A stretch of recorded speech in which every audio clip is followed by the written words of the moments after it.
They told me the night shift would be easy. Sit behind the counter, sell snacks and drinks to the occasional traveler, and make sure the place didn't look like a total dump. No heavy lifting, no annoying coworkers breathing down my neck. Just me, a coffee pot that smelled like burnt regret, and the hum of flickering fluorescent lights. It sounded perfect, especially since I was broke and couldn't afford to be picky.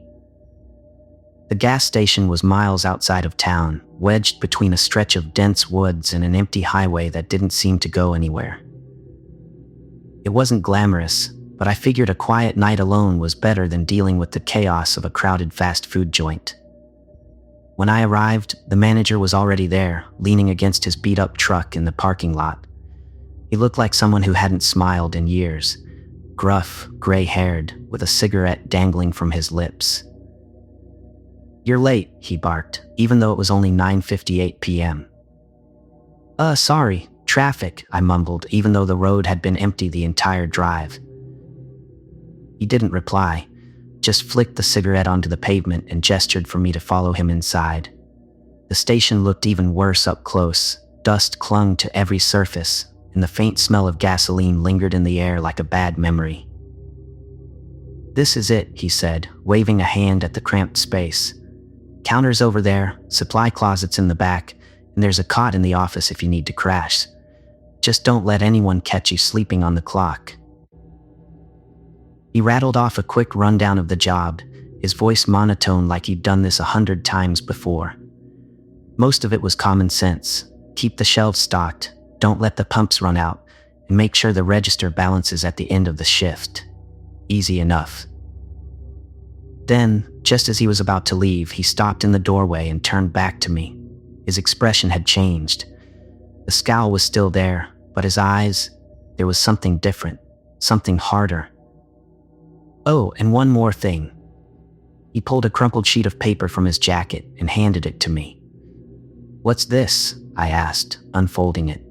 The handwriting was jagged, rushed, like whoever wrote it didn't have time to be neat. "The rules," he said. "Rules for what?" "For making it through the night." I blinked at him, trying to gauge if he was serious. His face gave nothing away. "You're messing with me, right?" He shook his head, the corner of his mouth twitching into something that wasn't quite a smile. "Just follow him," he said, voice low and firm. "Exactly." Before I could press him further, he stepped out into the night and slammed the door behind him. His truck's engine roared to life, and the headlights disappeared down the highway, leaving me alone in the dim glow of the gas station. I looked at the paper in my hand, the words swimming in the weak fluorescent light. For a second I considered tossing it in the trash, but something about the way he said it, the weight in his voice, it clung to me like the smell of gasoline. The quiet settled in fast. No cars on the road, no sounds except the faint buzz of the overhead lights and the occasional groan of the old fridge by the counter. The woods outside felt like they were pressing in, shadows shifting just out of sight. I stuffed the paper in my pocket, shaking off the unease. It was just a job, I told myself. Nothing I couldn't handle. Easy gig, right? The first hour of the shift was uneventful, just me and the hum of the fluorescent lights. I'd brought a book to pass the time, but it was hard to focus. The gas station felt off. It wasn't just the location, though being surrounded by miles of empty woods didn't help. It was something about the air, thick and still, like the whole building was sealed inside a vacuum. Every little sound felt amplified, the creak of the counter when I leaned on it, the faint gurgle of the coffee pot in the corner. Even the buzzing lights seemed too loud, a constant reminder that I was completely alone. I tried to shake it off. It was just my imagination, probably fueled by the manager's cryptic attitude and the eerie emptiness of the place. Still, I couldn't stop glancing at the clock, counting down the hours until sunrise. The gas station itself was a relic from another era. The shelves were stocked with the kind of snacks and drinks you'd find at a gas station in the middle of nowhere.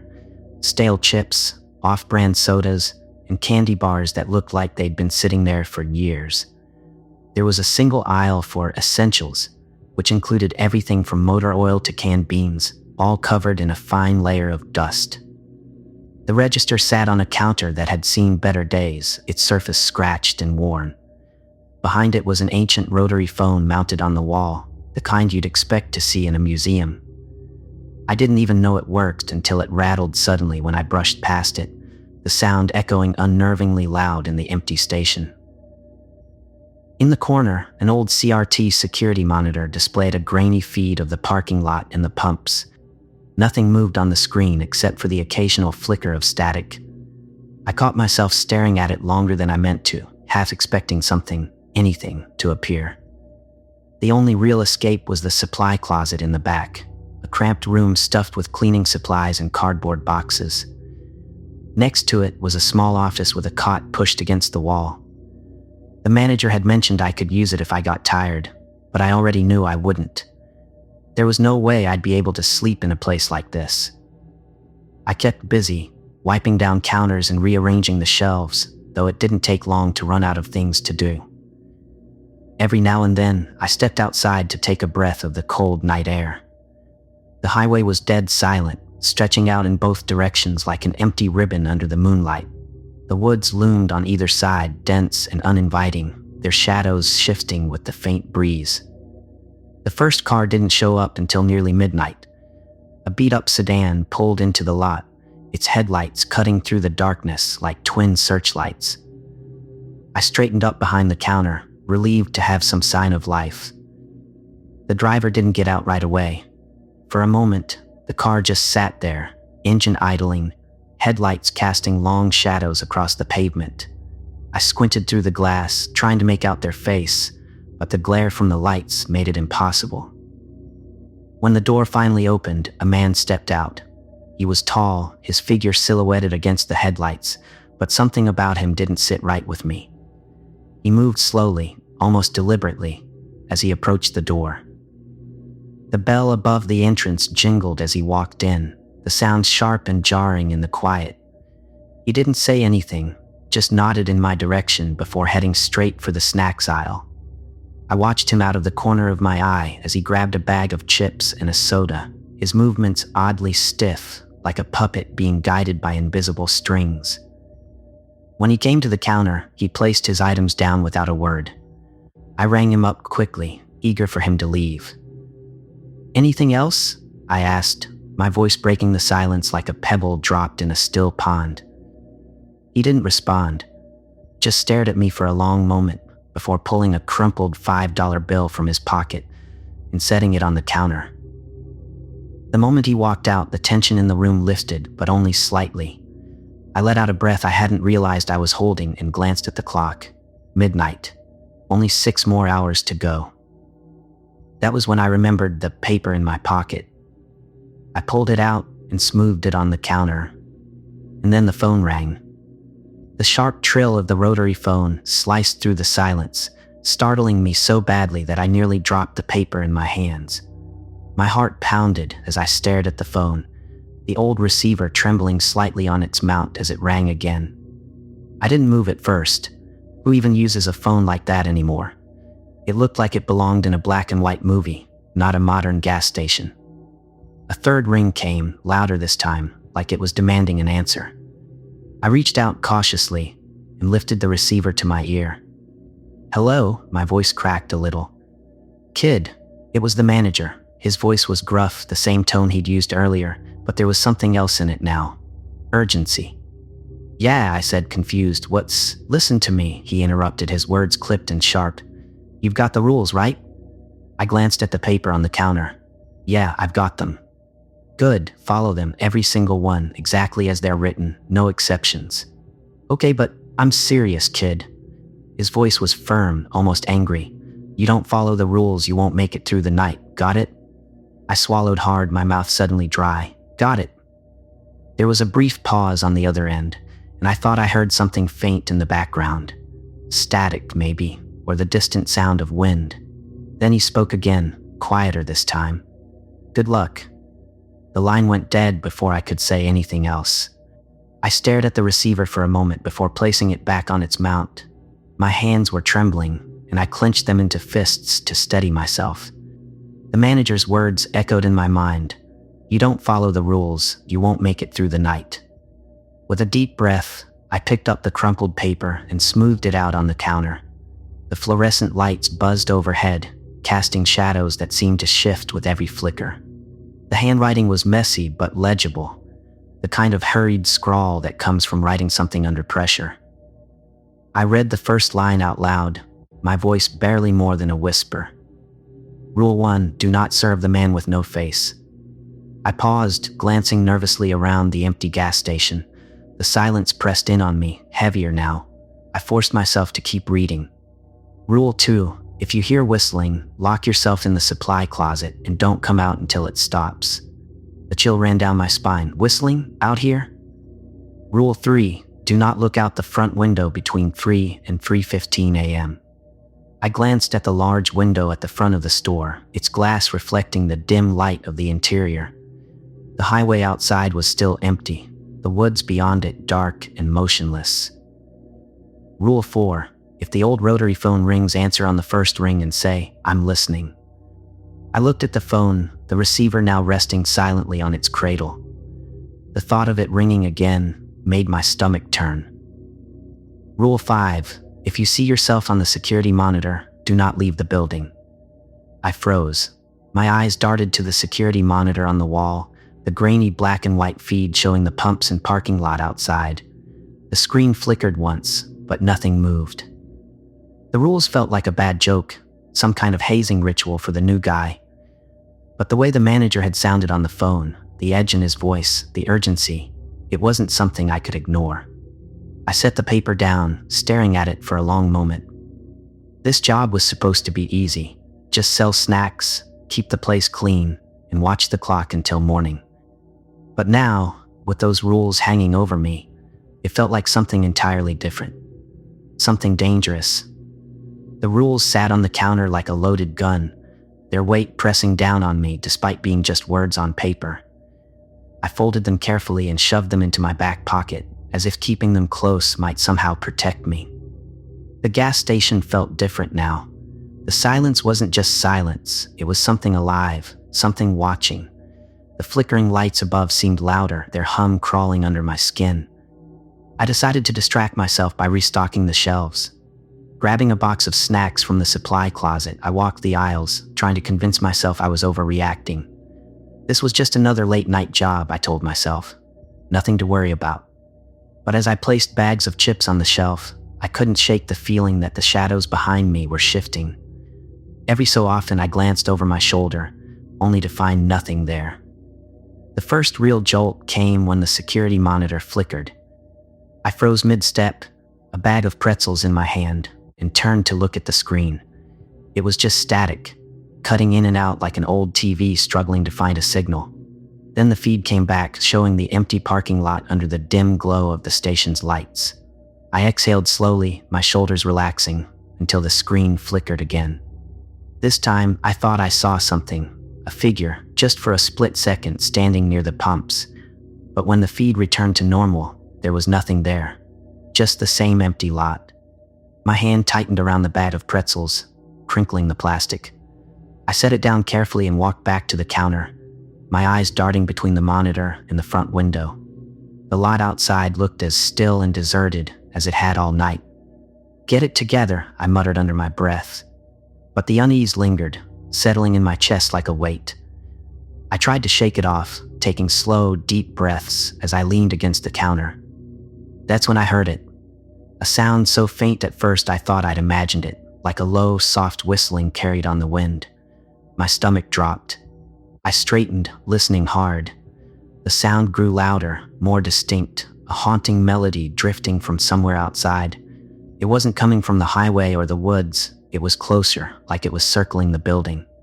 The rules flashed in my mind. Rule 2, if you hear whistling, lock yourself in the supply closet and don't come out until it stops. I didn't hesitate. My feet carried me to the back of the station before I'd even processed what I was doing. The whistling followed, growing louder as I reached the supply closet. My hands fumbled with the door handle, and for a terrifying moment, I thought it wouldn't open.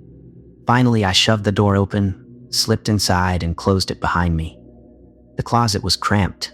its walls lined with shelves of cleaning supplies and spare stock. I pressed my back against the door, my breathing ragged as I listened to the sound outside. The whistling grew louder still, piercing the walls of the station. It was closer now, directly outside the closet. The tune was slow and deliberate, the kind of melody that would almost be beautiful if it weren't so utterly wrong. My heart raced, every beat echoing in my ears.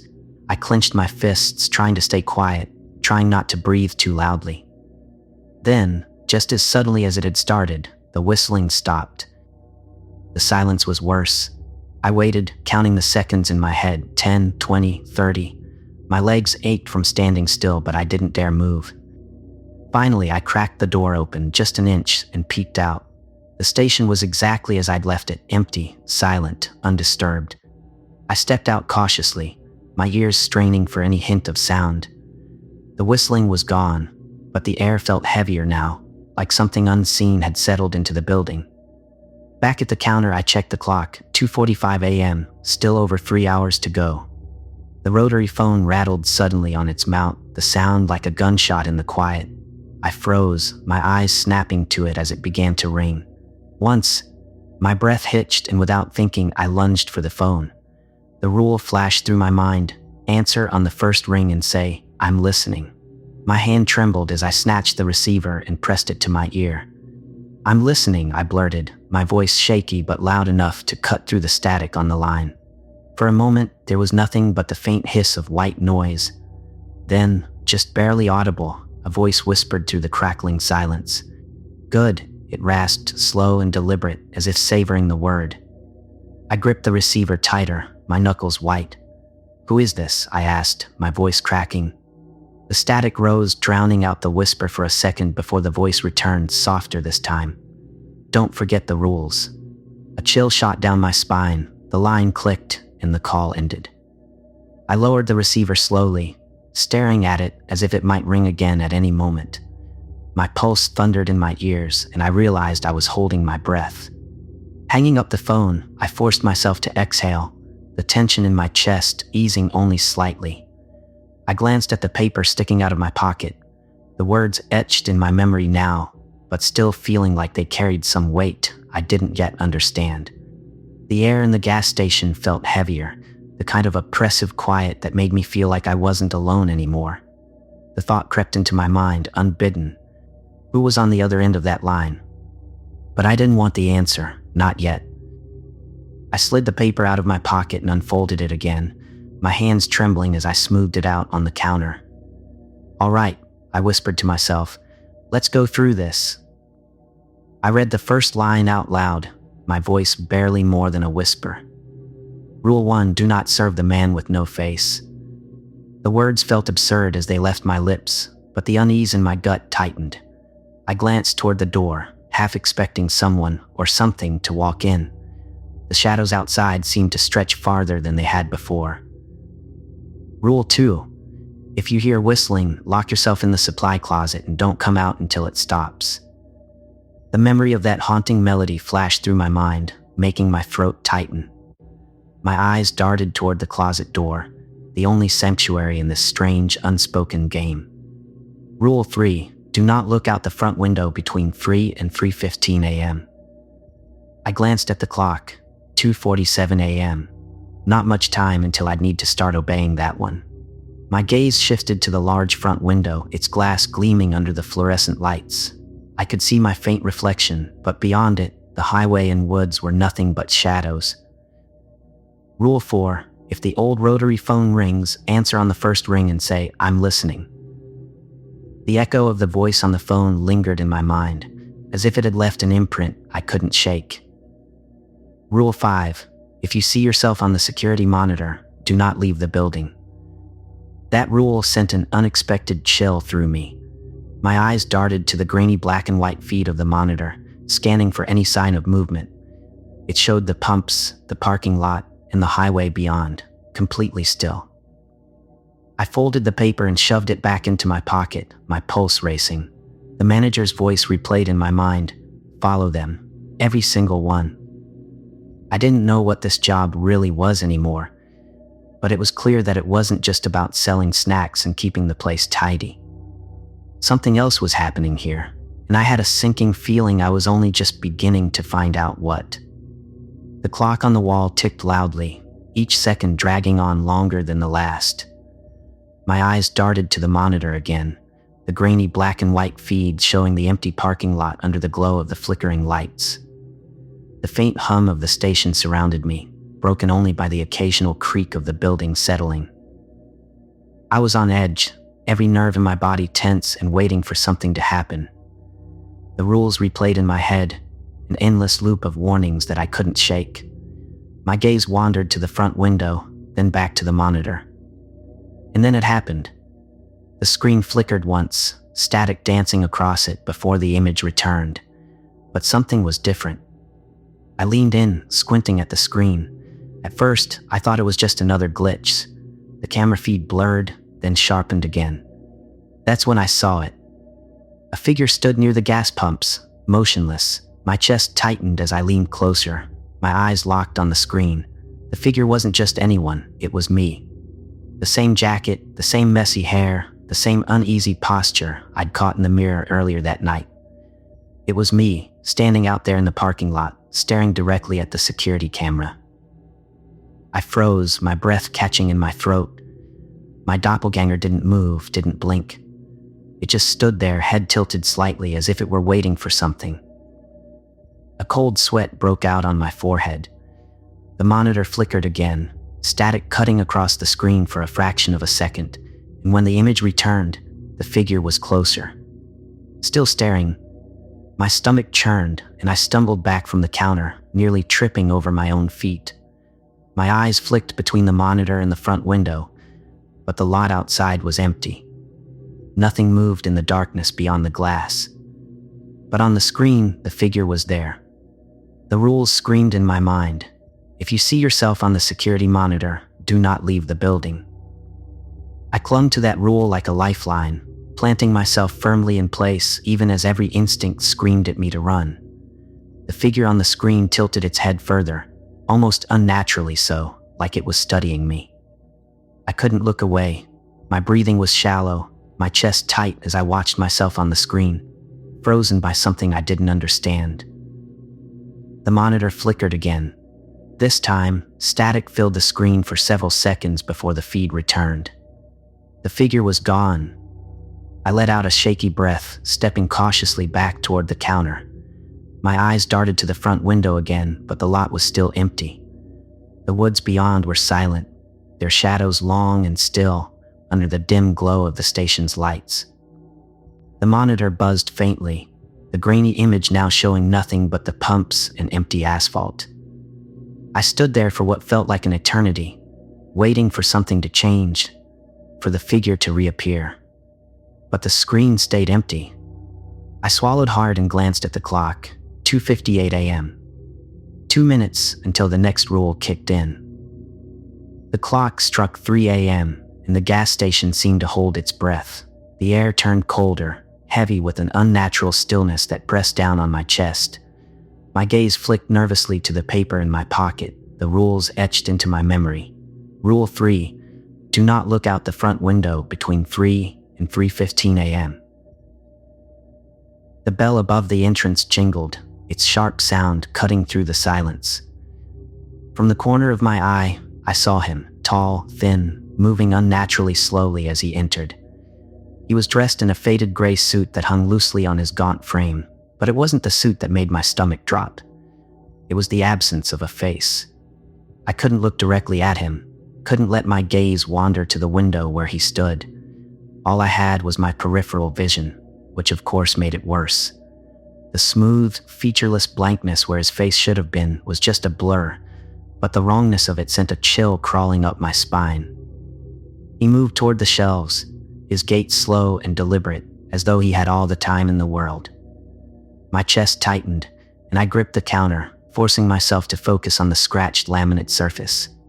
I kept my head down, straining to hear his every move. A faint rustling sound came from the candy aisle as he picked something up.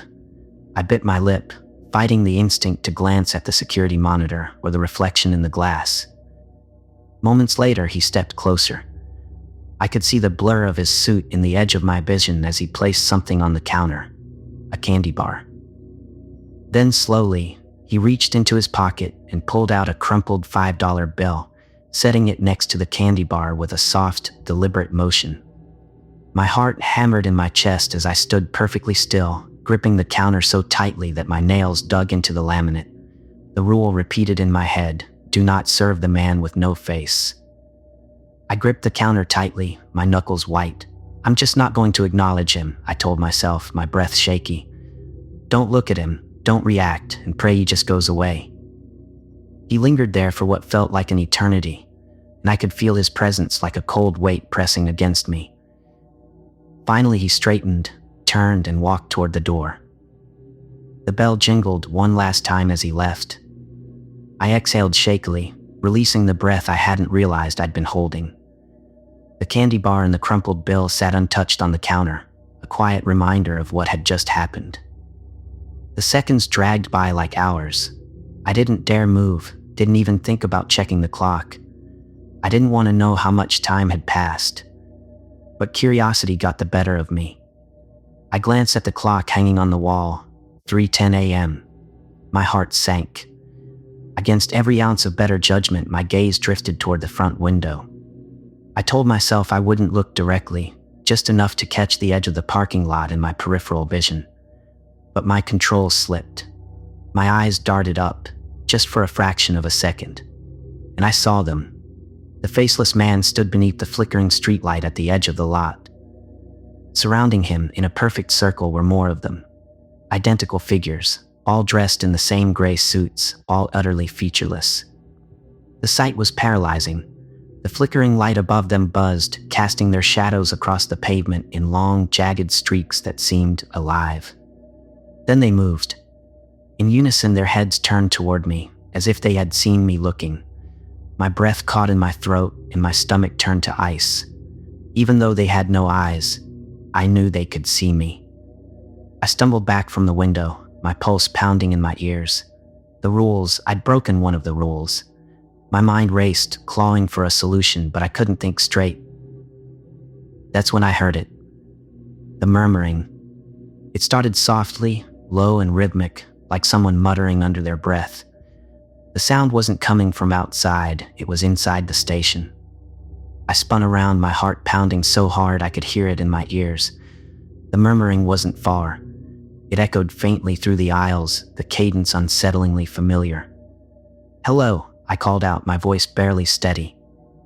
There was no response. The murmuring grew louder, the tone changing slightly, as if it was mimicking the way someone might talk to themselves. It wasn't words, not really, but something about it made my stomach twist. The sound moved through the station, weaving between the shelves. Each low murmur felt like it was circling me, closing in, searching for me. I swallowed hard, trying to steady my breathing, but the sound was everywhere now, so close it felt like it was just over my shoulder. It was wrong, unnatural, and deep down I had the horrifying feeling that I knew exactly who it sounded like. The lights overhead flickered violently, casting the station into brief bursts of darkness. Shadows danced across the walls, shifting in ways that didn't match the layout of the shelves or counters. I staggered backward to the counter, clutching its edge for support. My eyes darted to the security monitor, hoping to catch a glimpse of whatever was inside with me. The screen flickered, static filled the monitor, and for a moment I thought it was broken. But then the feed came back, and I saw myself. I froze, my breath hitching in my throat. On the screen, I was standing in the middle of the aisle, exactly as I was now, but the version of me on the monitor wasn't moving. It just stood there, perfectly still, staring directly into the camera. The lights flickered again, plunging the room into darkness. When they came back on, the station was silent. The monitor showed an empty aisle. But I knew I wasn't alone. The silence had been so heavy, so absolute, that for a moment I thought I was safe, that maybe the worst was over. But then it came. Faint at first, curling through the stillness like a snake through tall grass. There it was again, the whistling. My blood ran cold. My chest tightened, the sound drilling into my mind. and before I could process what was happening, my legs lurched into motion, propelling me toward the supply closet, as if my survival depended on it. The sound was everywhere now, twisting and bending, warping reality itself. My shaking hands fumbled with the door, yanking it open just as the melody rose to an unbearable pitch. I slipped inside, slamming the door shut behind me. The air was stifling, the faint scent of bleach and cardboard doing little to calm me. I pressed my back against the door and clamped my hands over my ears, desperate to drown out the sound. But the whistling wasn't just outside, it was in my head now, a creeping, insidious thing that burrowed deeper with each warped note. My breathing was shallow, my chest heaving as I whispered to myself, "It'll stop. It has to stop." And then, as suddenly as it had started, the whistling cut off. The silence hit me like a wave, oppressive and suffocating. I stayed in the closet, frozen, counting the seconds. 10, 20, 30. Finally, I cracked the door open and peered out. The gas station was eerily still. The lights had stopped flickering, casting everything in a sickly fluorescent glow. The aisles were untouched, the register sitting quietly on the counter. But the air felt wrong. I took cautious steps back to the counter, my eyes darting nervously to the front window. I didn't dare look directly out, but even in my peripheral vision, the shadows outside seemed longer, deeper. Then I saw it. On the counter, where the candy bar and crumpled $5 bill had been, two things now lay in their place. The first was a name badge. My name was etched into the cheap plastic in bold black letters. Beneath it in smaller print was my title, Manager. My stomach twisted as I stared at it, a heavy feeling settling in my chest. The second was a folded piece of paper. My trembling hands reached for it, unfolding it carefully as if it might explode. The handwriting was jagged and rushed, just like the first set of rules. But this note was different. Rule 6, don't quit, you can't leave now. And scrawled below that in smaller letters, P.S. Sorry kid, it's not personal. The weight of the words crushed me, cold and final. My legs buckled, and I sank onto the stool behind the counter, staring at the name badge and the note. Now I know what the cot in the office is for. It wasn't just a job, it was a trap. The manager hadn't handed me a paycheck or an opportunity. He'd trapped me here so he could escape. I clutched the note tightly, my fingers trembling as I whispered, "I get it now." The bell above the door jingled faintly, but when I looked up, the door hadn't moved. I glanced at the clock, 5:59 a.m. The shift was over, but I knew it wasn't, not really. I stared at the name badge for what felt like an eternity, the weight of its meaning pressing down on me like a boulder. My fingers trembled as I picked it up, the cheap plastic cold and lifeless in my hand. With a lethargic, deliberate motion, I pinned it to my shirt. The act felt final, like signing a contract in blood. My voice, barely more than a whisper, cut through the suffocating silence. "It's not a job, it's a sentence." I paused, my words lingering in the air like a death knell. "And now it's my turn to keep the rules." The words tasted bitter, each syllable a nail in my own coffin. At first, I thought the weight in the air was just my imagination, a lingering echo of the night's horrors. But then, out of the corner of my eye, I noticed the darkness outside seemed thicker, more oppressive. When I glanced toward the window, careful not to look directly, I saw them. Dozens of faceless figures surrounded the gas station, perfectly still beneath the flickering streetlights. Their blank heads tilted slightly toward the building, like silent judges. The light buzzed faintly, casting their shadows across the pavement in long, jagged streaks. They didn't move, but I felt their gaze, or whatever they used to see, pressing into me like a warning. The realization struck like ice in my veins. They weren't just watching, they were waiting for me to slip up, to break another rule, to prove I wasn't fit for this place. I swallowed hard, my eyes fixed on the counter. I couldn't get out of line, not ever. The rules weren't just for survival, they were the only thing keeping them at bay. The flickering lights steadied above me, but the figures outside didn't vanish. They remained, their silent presence a constant reminder of the one truth I now lived by. Step out of line, and I wouldn't live long enough to regret it.